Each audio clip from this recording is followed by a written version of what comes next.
Anyway, I'm in the bath when I spot the chipmunk, or I should say what's left of the chipmunk. It's lying dead in the grass just beyond the rocks surrounding the hot spring. The carcass is pretty messed up and gross. It was obviously killed by another animal. I can't help thinking of Grace's story, needles attacking that mouse, and part of me wants to believe, well, if our former pet could take down a mouse, but a chipmunk is bigger than a mouse, and predator or not, Needles is pretty puny.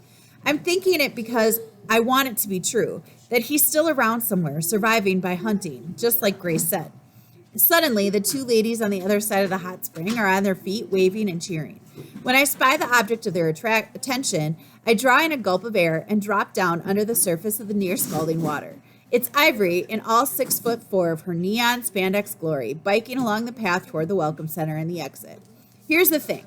When Ivory hits the road by herself, not leading a tour of Oasis cyclists, she's always gone for a pretty long time. This could be the opportunity I've been hoping for. If my own run-in with the meditation pathfinder wasn't enough to convince me, watching her one-on-one with Tyrell's dad sealed the deal. I don't know what to call what she does to people. Hypnosis? Brainwashing? Mind control? And I don't know why she does it. What could she possibly hope to gain from putting Mr. Kerrigan through an experience like that? Is this some twisted plan to make everybody love and need her? Does she get her jollies from messing with people's heads? Or could there be another motive, one that I haven't figured out yet? One thing's for sure. What she's doing is wrong, and it shouldn't be happening. That's why I've been waiting for a chance to break into her cottage and see what she's up to. I poke my head out of the water and open my stinging eyes in time to see Ivory wheel her bike out onto the road and pedal off.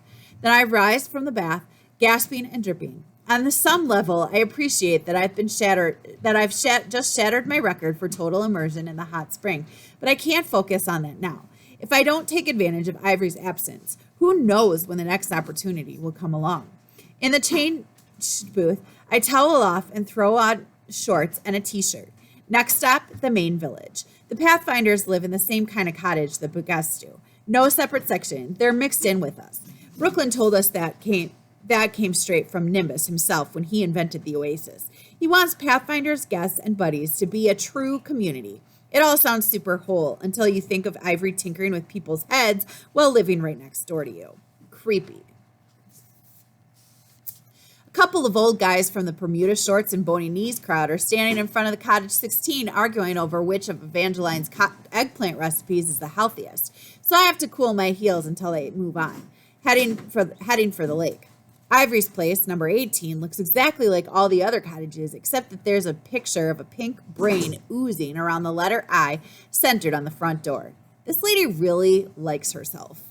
I never threw out the paper clips I used to break into the Welcome Center to steal back my phone.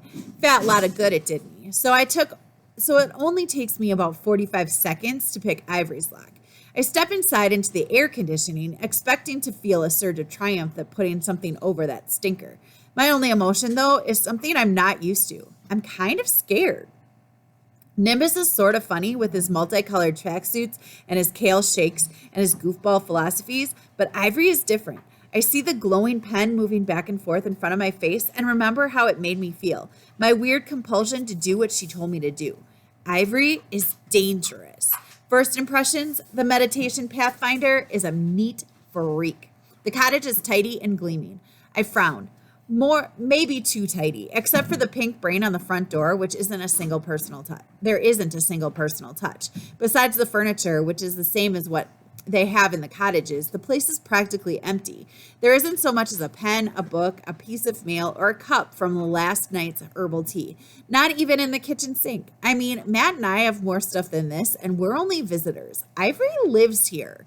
Cottage 18 is a one bedroom, although the rooms are a little bigger than our 2-bedroom unit. It has a king-size bed, which makes sense since its occupant is a king-size lady. I sit down on the mattress, expecting to sink in.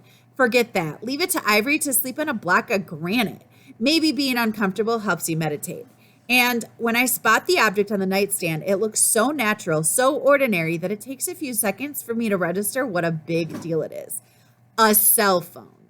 My first response is fury. Isn't it just like that rotten Ivory to be living in the 21st century while the rest of us are stuck in the Stone Age? But as my anger fades, it starts to sink in how weird this is. Why would a second in command at the Great Unplugged be violating the number one rule of the place? Man, I hadn't been at the Oasis 30 seconds before she confiscated all my technology, because on the path to wellness, the only screen you need is the vast blank slate of your imagination. Besides, reception is terrible here. I kind of doubt Ivory springs for satellite capability I get from Fuego. I examined the phone. If there's any signal, I plan to order another Dance Dance Revolution machine, and Vlad won't be picking up the tab for this one, that's for sure.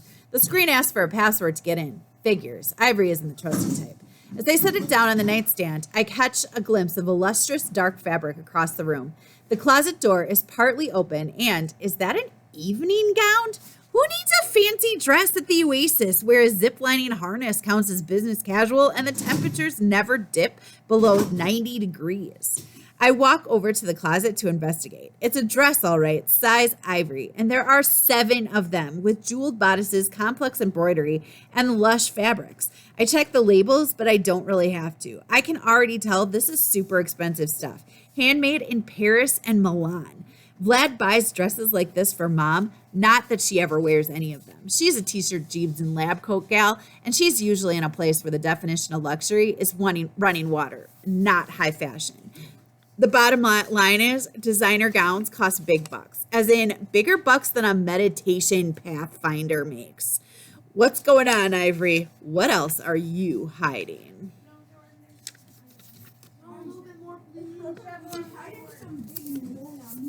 It's time for music.